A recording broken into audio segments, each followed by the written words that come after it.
When I became Chief of Air Force Intelligence, my first act of office was to put out an order stating that this device and this development would be the #1 priority in Air Force Intelligence. So we set up a meeting with 40 or 50 of the top nuclear scientists in the free world, from Edward Teller on down. And these scientists, for 6 years, under a $60 million secret project called Project Seesaw, had been trying to develop an electron beam to shoot down ICBMs, and they'd failed. And now, both in the White House and in the Department of Defense, there is an embarrassed silence as the technicians and scientists on both staffs, now having examined the massive body of research we did in the Air Force, suddenly realize that they may have misinformed the American public. Was President Ronald Reagan merely attempting to catch up with the Soviets in his development of the Strategic Defense Initiative? All we can do is make sure that technology becomes the ally and protector of peace, that we build better shields rather than sharper and more deadly swords. In so doing, maybe we can help to bring an end to the brutal legacy of modern warfare. As a result of America's delays in weaponry development, Tesla's discoveries are only now, nearly 100 years later, being adapted for both offensive and defensive purposes. The latest development? Space-based particle beam satellites. The paper which showed the technology to make the anti-war machine was eventually published in the proceedings of the International Tesla Society. So it's in the public domain now, how to do it.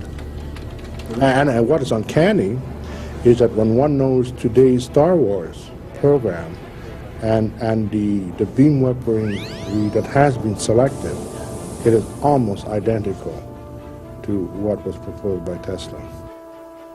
At the time that I came across the documents, I took it to experts in the aerospace field and asked them to look at his technique for generating high voltages. At the time, the aerospace firm I was working with was working on particle beam technology, and they had a study group that was working on proposals to give to the government on directed energy weapons. I gave that proposal to the Advanced Projects Research Team and asked them to consider it. The only word that I ever got back from them was that they said it was interesting, and they would say no more. Tesla certainly spoke of a very large series of very powerful weapons. I think that's a reasonable thing, and let's approach it this way. Certainly I'm on record as saying the weapons exist and that several nations have weaponized them. We know that the Russians very early on were interested in things like free energy right out of the vacuum, and they were interested in weapons. What became of Tesla's weapon? It's never been heard from since. It may be something that's in a closet somewhere. It may be something that's used. It may be in orbit. We don't know. There is no question today that the Soviet Union has these weapons. And if what I put together is correct, and I'm absolutely convinced it is, 3 other nations of the world also developed those weapons and resoundingly checked the Soviet Union. The other 3 are friendly to the United States, not hostile. And I think that played one great part in the fall of the Soviet Empire. 3 other nations today are indeed working on what I call the Tesla weapons, or really scalar electromagnetic weapons. And these nations are not really friendly to the U.S. at all. So it's a much more dangerous world that has emerged. In an article published November 3rd, 1998, Bill Gertz of the Washington Times writes, "The Chinese Army is building laser weapons and already possesses particle beam weapons capable of damaging sensors on space-based reconnaissance and intelligence systems. If the People's Liberation Army has beam weapons, what about the U.S. military?" Under promise of anonymity, this Navy SEAL spoke about current capabilities. We do have particle beam weapons. I've used them. We did underwater tests off the coast of California. The capabilities are awesome. You can knock down a satellite, a ship, a plane, anything. In the global race for new technology, it appears that Tesla's death beam is not the only secret invention that supposedly disappears when he dies. On July 4th, 1976, the celebration of America's bicentennial, a strange new signal is monitored on ham radio frequencies. This high-pitched chattering is dubbed the woodpecker signal by the Central Intelligence Agency. They have no idea what it is, but they are able to triangulate its source to a Soviet transmitter in Latvia. The Soviets had experimented with creating artificial aurora. Not sure what their objective was, but I think it was probably designed to prove that you could project very low frequency energy over the horizon, over great distances, and cause certain effects. You can induce virtually any effect that a chemical can cause in a living system with an external, primarily extremely low frequency magnetic field. My personal feeling is that primarily I think it was designed to communicate with their submarines.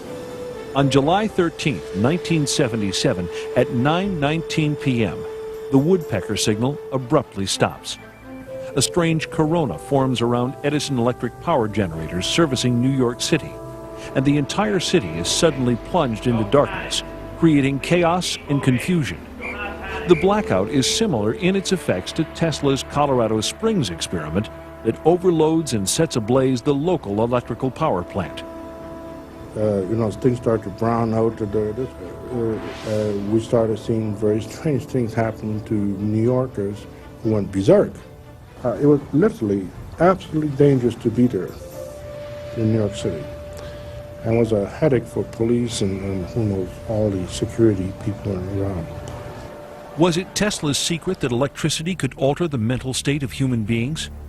If so, was that secret delivered into the wrong hands? And who is responsible for the Tesla-inspired program known as HARP, a government project some experts believe is the first stage of an entirely new phase in weapons technology? War or peace? Which does science serve best? Tesla described himself not as an inventor, but as a discoverer. But with discovery comes responsibility. Tesla knew this when he developed HARP technology, and many think that his fear of what might happen if HARP fell into the wrong hands motivated him to keep his discovery under wraps. HARP exists because Tesla theorized back in the 30s that he would be able to stimulate the magnetic field of the Earth in such a way that he would actually be able to create a shield around the city. HARP is basically a design experiment in terms of atmospheric physics where a large array of antennas, it's not just one antenna, it's a very large array, it covers several acres, are broadcasting into the ionosphere of the planet a very, very complex series of waveforms. And these waveforms are designed to specifically couple in with the ionosphere, which is a resonant cavity. This concept involves heating up the ionosphere in a manner similar to a giant microwave oven.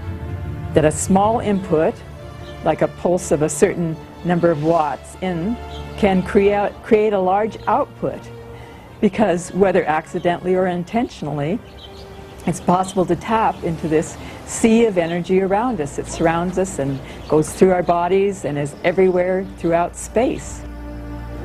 HARP's original designer conceives it as a shield for missile defense that can fry the circuitry of incoming bombs. HARP was designed for a number of applications. It really was not set up as a weapon. If you read the patents, I was thinking of ways to use it defensively. He also claims that by superheating portions of the upper atmosphere, HARP can affect global weather patterns, a concept Tesla was ridiculed for nearly a century earlier. One of the real dangers of HARP is that we concentrate with HARP in one very small area of the ionosphere. We create a lightning rod effect. We create a lightning rod that can distort the magnetosphere of the planet, which is the magnetic shield of the planet. Not only are you sending energy into the ionosphere, but you're providing a path for energy to come back down out of the ionosphere. The electrons and energy will come from all over the ionosphere to that one point, and it will strike the ground in a bolt that is 100 times greater than any lightning bolt imaginable.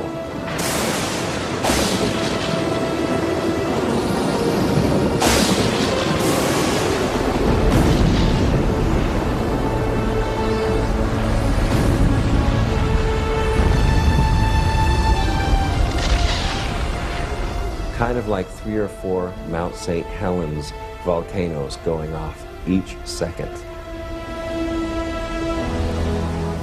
The true power of HARP technology is